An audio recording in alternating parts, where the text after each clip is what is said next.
Chers amis, bonjour et bienvenue dans Episcorama avec Monseigneur François Touvet, évêque de Châlons. Monseigneur, bonjour. Bonjour Florent et bonjour à tous.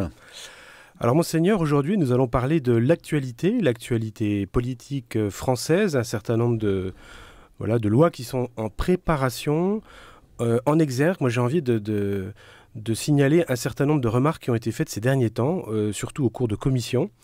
Alors on a entendu dire que alors ce sont les mots exacts, hein, les évangélistes demandaient des certificats de virginité. On a entendu dire que le voile des mariés catholiques était un signe de soumission. C'est vrai que toutes ces jeunes mariées qui vont à la fac avec leur voile de mariée, c'est impressionnant. On a entendu dire un certain nombre de choses comme ça qui relèvent en fait de l'ignorance. Et la question que je me pose et que je vous pose en préambule, c'est: on avait l'habitude d'adversaires de la religion qui avaient été élevés dans la religion, qui étaient d'anciens servants d'hôtel, voire d'anciens séminaristes, ou qui citaient Péguy. Est-ce qu'on assiste à la venue au pouvoir finalement de la première génération d'hommes et femmes politiques qui n'ont aucune culture religieuse? De fait, je suis frappé aussi par l'ignorance qui est exprimée dans certains propos par rapport aux religions, que ce soit la religion chrétienne, que ce soit les autres religions, le comportement des personnes qui ont des convictions religieuses. Nous le voyons aussi à l'échelle locale, vous savez, avec les nouveaux élus municipaux qui parfois n'ont pas aussi cette culture, ne sont pas héritiers de cette tradition. Et nous avons à travailler avec eux pour l'entretien et la sauvegarde des églises communales, par exemple. Donc de fait, il y a certainement dans les discussions qui sont en cours, apparaît effectivement cette nouvelle génération de responsables politiques, et le dialogue avec eux est d'autant plus urgent. Alors, il y a aussi une phrase qui a marqué tous les esprits, on ne peut pas discuter avec des gens qui ne signeraient pas un papier disant que la loi des hommes est supérieure à la loi de Dieu. Mais c'est la définition de l'absence de religion.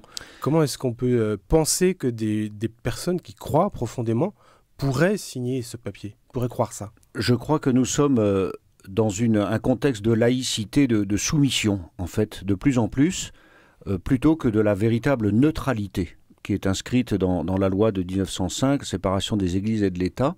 Et dans cette laïcité de soumission dans laquelle l'État entend exercer une sorte de contrôle sur les religions, alors que justement la loi de 1905 dit l'inverse, eh bien nous sommes dans cet affrontement non seulement d'idées, de conception de la nature des religions, de l'attitude des personnes vivant une foi dans notre pays.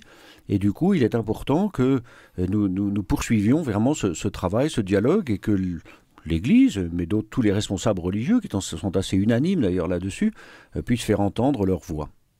Alors, il s'est passé aussi quelque chose ces dernières années. Il y a un certain nombre d'élus qui, considérant que l'islam n'étant pas massivement présent au moment de la loi de 1905, ils seraient en quelque sorte lésés, et qui ont parfois contribué à ce que des associations cultuelles de fait soient déguisées en associations loi 1901. Et donc ça a créé des situations paradoxales où des lieux de culte ont pu être subventionnés.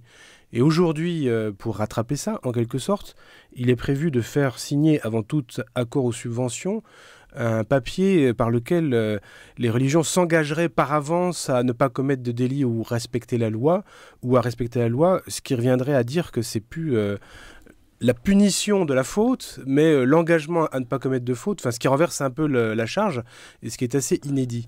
Que penser de ces tentatives un peu maladroites, finalement ? Je suis frappé depuis quelques mois ou quelques années par cette propension de l'État à exercer une sorte de mainmise sur les religions. Alors non seulement par des déclarations préalables, mais aussi dans l'exercice même de leurs activités, de leur financement. Je crois qu'il est important d'indiquer que le projet de loi qui est en discussion actuellement à l'Assemblée nationale comprend un certain nombre de volets tout à fait répressifs, contrairement à la liberté des associations 1901, aux associations cultuelles 1905, aussi aux accords diplomatiques qui sont intervenus après la Première Guerre mondiale pour créer les associations diocésaines. Donc je crois que nous risquons de glisser, de sortir de ce contexte de neutralité séparation de l'Église des Églises et de l'État, ça veut bien dire cette neutralité. Il n'y a pas de religion d'État, mais l'État n'a pas à exercer un contrôle surdimensionné. Il veille à l'ordre public, c'est tout. Mais je crois que depuis plus de 100 ans, 115 ans, eh bien, nous étions parvenus à trouver un équilibre tout à fait sage, tout à fait raisonnable, des relations entre les églises et de l'État. Alors l'émergence de l'islam avec aussi sa dimension politique, telle qu'elle apparaît, telle qu'elle est évoquée depuis quelques semaines, quelques mois de façon plus forte, eh bien, pousse l'État à vouloir légiférer, à vouloir exercer un contrôle plus draconien, mais au détriment de ceux qui, depuis plus d'un siècle, ne posent pas plus de problèmes que cela. Alors par exemple, il y a ce qui est visé aussi, c'est le financement de l'étranger. Mais ça, j'ai envie de dire, c'est la nature même de la relation entre les États, entre les peuples. C'est-à-dire que la France elle-même finance beaucoup de choses à l'étranger pour promouvoir sa culture, pour promouvoir la francophonie. C'est-à-dire qu'il faudrait s'imposer à soi ce qu'on ce qu'on imposerait aux autres. C'est même, je dirais, la solidarité qui est mise en danger. Parce que oui, il y a beaucoup d'échanges d'argent entre les croyants du monde entier, d'abord pour des questions de solidarité. On pense à l'action de la Caritas, on pense à l'action du CCFD, et ça risquerait d'assécher d'un seul coup tous ces échanges qui sont à 99% pas du terrorisme, mais de la solidarité finalement. Oui, de fait, il y a tous ces échanges et il faut veiller à ce que nos libertés soient préservées, y compris dans les actions de solidarité, d'entraide entre pays différents, mais en même temps, veiller aussi à ce que des puissances étrangères n'exercent pas par le biais de financement de tel ou tel lieu de culte une action politique ou militante. Je crois qu'il y a tout ce débat-là qui est en jeu, de même que celui de la formation des responsables religieux, de façon à ce qu'ils puissent, en ce qui concerne l'islam en particulier, être formés dans le contexte culturel et législatif français, de connaître l'histoire de France et s'inscrire bien dans cette réalité qu'est la République française aujourd'hui. Alors un autre domaine sur lequel évidemment l'Église s'exprime beaucoup ces derniers temps, c'est sur la question de la loi bioéthique, qui est en ce moment en discussion au Sénat. Le Sénat, d'ailleurs, qui a retoqué un certain nombre d'articles fondamentaux de cette loi. Le premier article, surtout. Donc c'est en deuxième lecture au Sénat actuellement. Ça va donc retourner à l'Assemblée nationale. C'est ce qu'on appelle la navette parlementaire. En tout cas, la première question qui me semble possible d'exprimer, c'est « Mais quelle est donc l'urgence ?» Alors que ça fait 1 an que nous vivons une épidémie, une pandémie d'une gravité dont on nous précise toutes les facettes chaque jour, quelle est l'urgence de légiférer là-dessus? Bon, ça c'est vraiment la première question. Et je suis satisfait de voir que les sénateurs, dans le débat qui a eu lieu depuis quelques jours, eh bien, ont effectivement rejeté ce premier article, qui est celui de la PMA ouverte à toutes les femmes, c'est-à-dire en dehors des situations, des critères médicaux. C'est ça surtout un des grands problèmes, c'est d'introduire un mode de procréation et donc de filiation, qui d'ailleurs ne tient pas compte de l'opinion générale, des états généraux de la bioéthique, etc., mais surtout qui s'inscrit en dehors de la réalité, dans la réalité de la procréation qui est la suite de la relation charnelle, sexuelle entre un homme et une femme. Il n'y a pas d'autre façon de mettre au monde un enfant.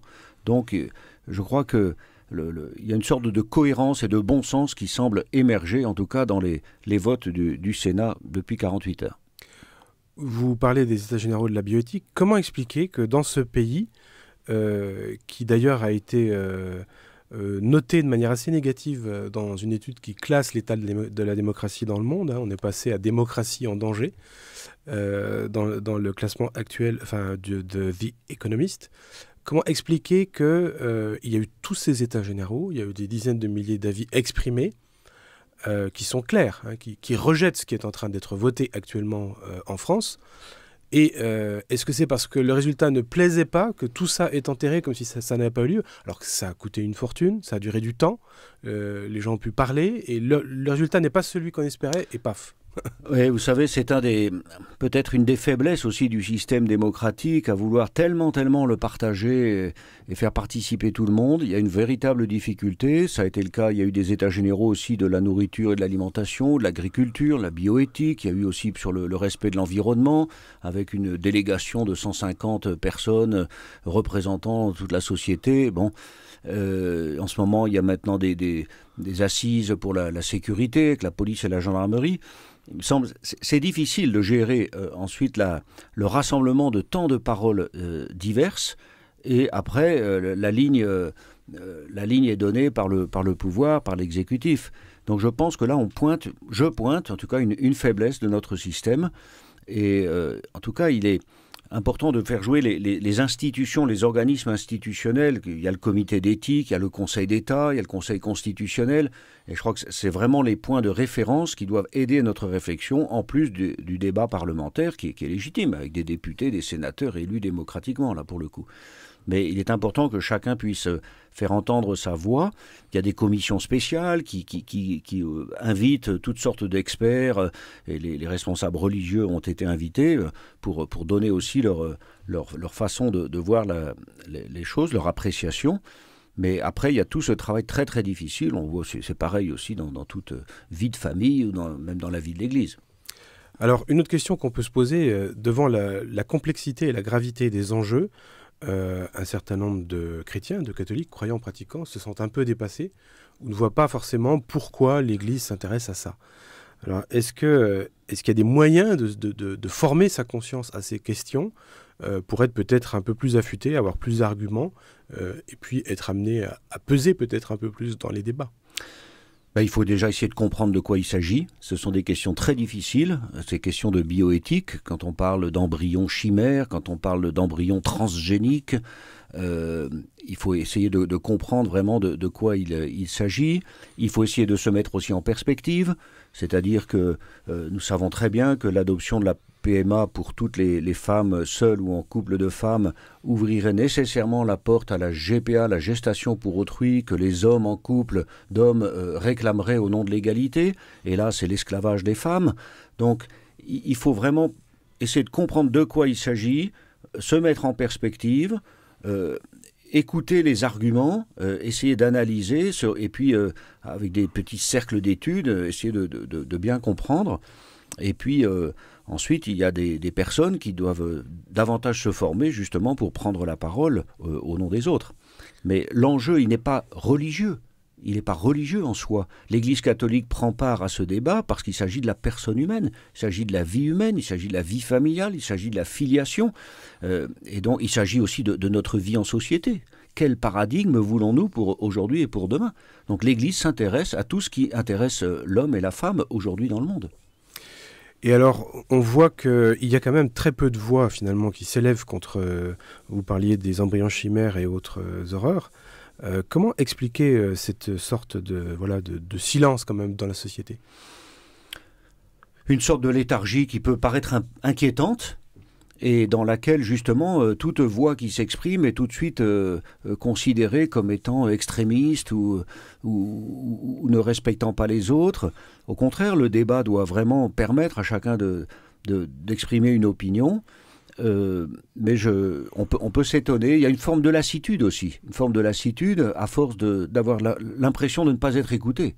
Parce qu'on invente des grands débats démocratiques, des états généraux, on évoquait ça tout à l'heure, dans tous les domaines, et puis ensuite, il n'y a rien qui est vraiment pris en compte. Donc il y a cette forme de lassitude ou de découragement aussi, je pense. Alors pour lutter contre la lassitude et le découragement, l'Église de France a lancé une campagne de prière et de jeûne. Je crois que vendredi, ça sera le 3e vendredi, voilà, c'est ça? C'est ça. Et donc, sur le site web du diocèse, chalon.catholique.fr, vous trouverez le lien en une pour recevoir les textes pour cette prière. Voilà, c'est dans l'optique de la fraternité à développer.